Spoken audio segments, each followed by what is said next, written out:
আসসালামু আলাইকুম এভরিওয়ান, আশা করি সবাই অনেক ভালো আছেন। আমি সুমনা আপনাদের মাঝে চলে এসেছি নতুন একটা রেসিপি নিয়ে। আজকে আমি দেখাবো সুজির কেক পিঠা। এটা দেখতে যেমন সুন্দর, খেতেও কিন্তু অনেক মজার। আপনারা যে কোনো সময় খুব ইজিলি এটা বানিয়ে নিতে পারবেন। তো আমি রান্নাটা শুরু করছি। সুজির কেক পিঠা বানাতে প্রথমে আমার এখানে লাগবে সুজি। আমি এখানে 2 কাপের মতো সুজি নিয়ে নিয়েছি, আর এটা পরিষ্কার আছে, এর জন্য আমার ধোয়ার কোনো দরকার নেই। দিয়ে দিচ্ছি 1 চা চামচ লবণ, আর দিয়ে দিচ্ছি 1 চা চামচ ইস্ট। ইস্টটা বেশি দেওয়ার দরকার নেই, বেশি দিলে কিন্তু গন্ধ করবে, খেতে পারবেন না। এখানে নিয়েছি 5টা ডিম, আর এটা আমি হ্যান্ড বিটার দিয়ে বিট করে নিচ্ছি। এতে করে খুব সহজে কিন্তু আমি ব্যাটারের সাথে মিশাতে পারবো। আর দিয়ে দিচ্ছি 1 চা চামচ বাটার ফ্লেভার। এটা কিন্তু অপশনাল, চাইলে কিন্তু বাটার ফ্লেভারটা স্কিপ করতে পারেন, তবে দিলে সুন্দর একটা ফ্লেভার আসে। এটার বদলে আপনারা চাইলে কিন্তু ভ্যানিলা এসেন্সও দিতে পারেন, আর যদি না চান তাহলে কোনোটাই দেওয়ার দরকার নেই। যদি হাতের কাছে থাকে তাহলে দিতে পারবেন, তবে আমার মতে ভ্যানিলা এসেন্সটা না দেওয়াই ভালো। এতে কেক একটা ফ্লেভার আসবে, যেহেতু আমরা সুজি পিঠা বানাচ্ছি, তো এতে কিন্তু ভ্যানিলা এসেন্স দেওয়ার দরকার নেই। বাটার ফ্লেভারটা যদি দিতে চান তাহলে দিতে পারেন। আর এখন আমি এতে 1 কাপের মতো দিয়ে দিচ্ছি চিনি, আর 1 কাপের মতো তরল দুধ দিয়েছি। দুধটা কিন্তু আমি আগে থেকে জাল দিয়ে নিয়েছি। এখন এটা ভালো মতো আমি মিশিয়ে নিলাম। তো দেখুন আমি খুব স্মুথলি কিন্তু এটা মিশিয়ে নিয়েছি।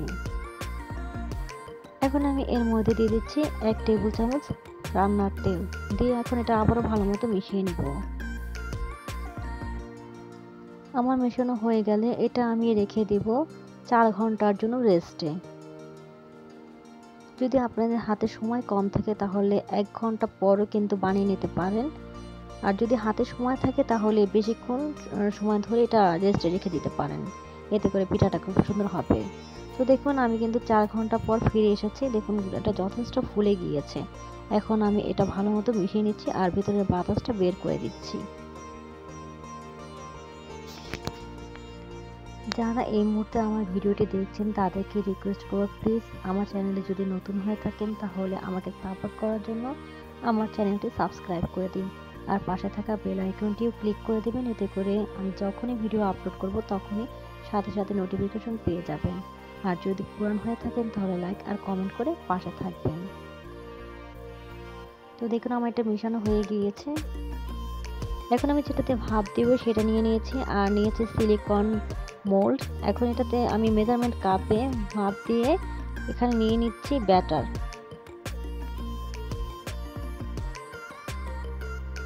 এখানে নিয়েছি আমি 4 রকমের ড্রাই ফ্রুট পিঠার উপরে দেওয়ার জন্য, আর এগুলোতে আমি দিয়ে দিচ্ছি 1 চা চামচ করে কর্নফ্লাওয়ার। এতে করে আমি যখন ব্যাটারের উপরে দিব তখন এটা নিচে চলে যাবে না, উপরেই থাকবে।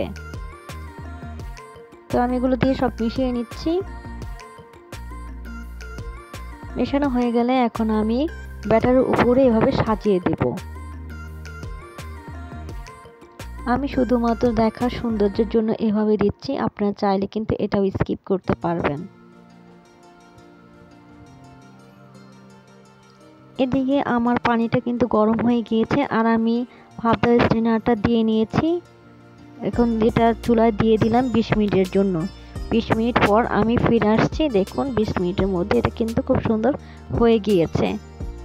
আপনাদের দেখানোর জন্য আমি একটা টুথপিক দিয়ে দেখিয়ে দিচ্ছি যে এটা হয়েছে কিনা।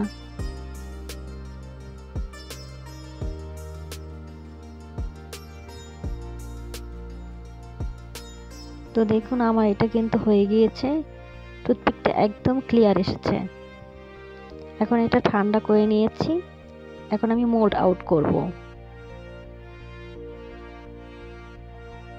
তো দেখুন আমি কিন্তু খুব সহজে এটা মোল্ড আউট করে নিলাম, আর পিঠাটা যথেষ্ট সফট হয়েছে এবং খেতেও কিন্তু অনেক মজার হয়েছে। তো আশা করছি আজকে আমার এই রেসিপি আপনাদের অনেক ভালো লেগেছে। যদি ভালো লেগে থাকে তাহলে প্লিজ আমাকে সাপোর্ট করার জন্য আমার চ্যানেলটি সাবস্ক্রাইব করে দিবেন, আর লাইক কমেন্ট শেয়ার করে পাশেই থাকবেন।